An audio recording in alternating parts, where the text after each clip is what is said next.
Shaka, sure. I'm not sure if this is the last one or second to last one. But anyway, I've left We're Arsenal. told it's the last club power rankings of the season. We still have one more club game to go. I'm just putting that out there. We'd be a Anyway, bit boring, though. Arsenal and PSG top. Are you asking for more work? No, I'm not. I was hoping it was going to be the last one, just period. Oh. Anyway, Oh, that's he's another definitely got conversation. more work because it's national teams after this. Yeah, but I'm trying to get through this.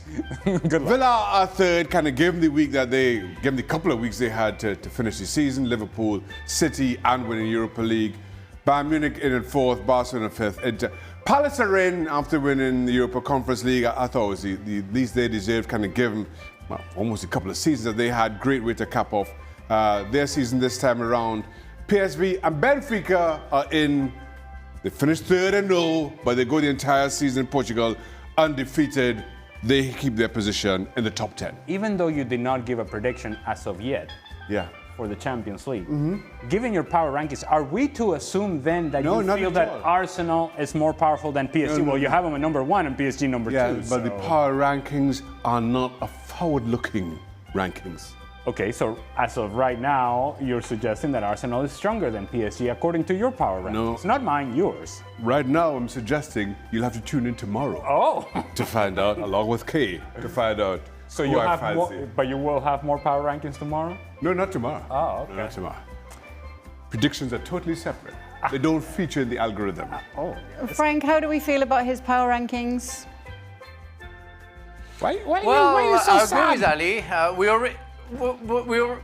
We already know the answer for the prediction tomorrow with Arsenal and Paris Saint-Germain. That's for sure. I'm very concerned about Aston Villa. I mean, okay, they won the Europa League. They finished 4th in the league. But how they can be before Bayern Munich, how they can be before Barcelona, and all teams who won their own league, I'm very surprised, let's say, about Aston Villa being third. Well, They would be, I think all the villains would be very happy about it, but I want an answer from Shaka. As I said, kind of given the couple of weeks they had, they finished the season by beating Liverpool and Manchester City and then winning the Europa League. I thought that was deserving of a 3rd place finish. Okay, so a top 4 in the Premier League, in your mind, is more impressive than winning your league in Germany and Spain. Again, what I'm saying is, given the couple of weeks that so my power rankings are taking current form also into consideration. And it's a complex algorithm, I admit. It's complex. It's a moving target, is what it is, your algorithm. Is it the Naden Premier League goggles from yesterday? Yes, that algorithm changes and shifts and goes in different. It evolves. Yeah, It's complex. it doesn't mean anything. No, it doesn't mean anything because Bayern Munich didn't win the league like a month ago. Yeah, they won the league like 10 days ago. So your drenched days, for Aston Villa doesn't work, my dear. Bayern Munich won the league a month ago. Yes, but also Bayern Munich won Pokal last week. But if you weren't there to see it, then yes. I was away for that. Yeah, I know.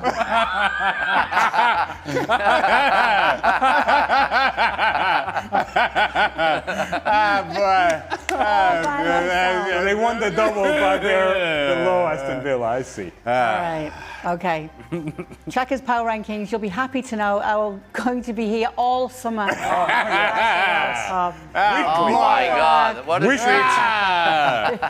Okay. You just haven't guessed what's coming next. Yeah. Well, I'll tell you what. you- Leverkusen feeling, and you said that if he at the time, maybe Milan, not quite yet, that Leverkusen could be a better fit for him because we're hearing reports out of Germany that this is going ahead. What more can you tell us?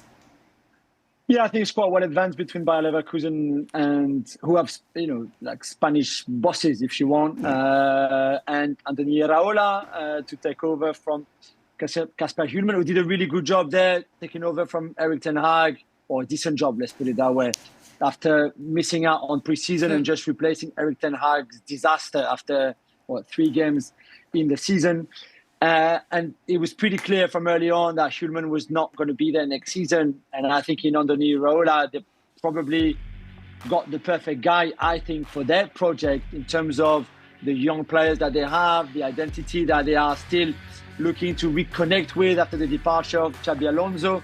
For him, it's a step up compared to Bournemouth, but it's not yet a step as big as going from Bournemouth to an AC Milan club, for example, that needs rebuilding completely from bottom to the top, really. And I think the project at Milan, certainly the one that we presented to Andoni Iraola and being told was like, listen, we need you to also pick the CEO and pick the sporting director and pick the technical director.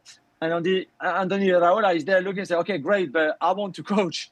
I'm here to coach and to keep progressing as a manager. I'm a young manager here.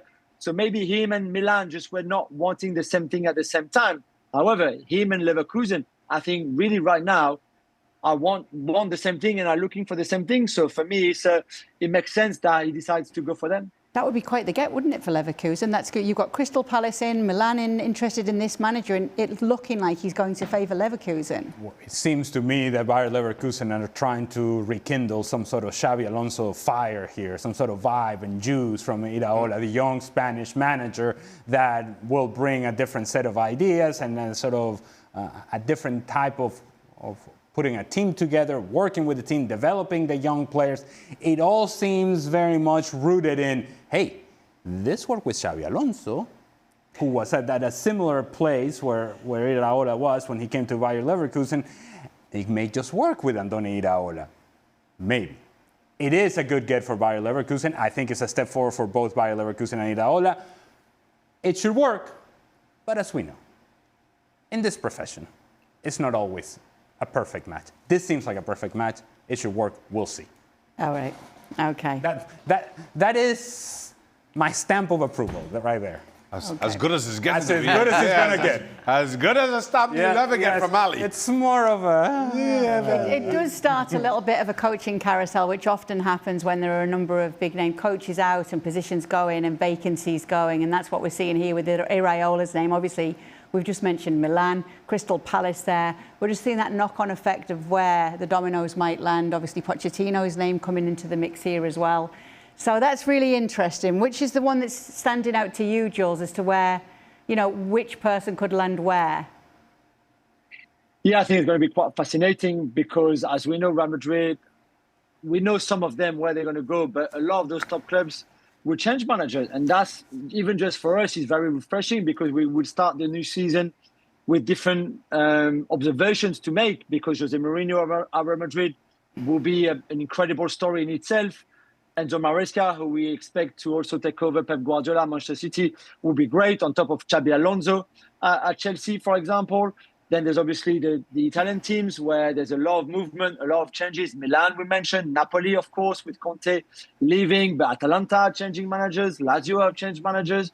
So for Milan, one of those managers mentioned on that list will be there. In France, for me and Frank, at Lille, there will be a new manager, very likely to be Davide Ancelotti. At Monaco, we mentioned Philippe Luis already. At Marseille, there will be a new manager. They've just appointed a new sporting director. So everywhere, in every league, you've got some of those big clubs changing managers, and some will succeed. I completely agree with Ali. Nothing is guaranteed right now. It might look great on paper, but nothing is guaranteed. Others will find it more difficult, and it'll be very interesting to see who adapts, how quickly, and where, and when, and how they play. But with so many changes, it's good for us. I think it's very refreshing. Yeah, can't be worse than Eric Ten Hag to Leverkusen. That didn't last long. Not trying to jinx anybody here. Yeah. Anyway, thank you so much, Jules, for being with us. We'll let you get back to your fun time on your yacht. Yep.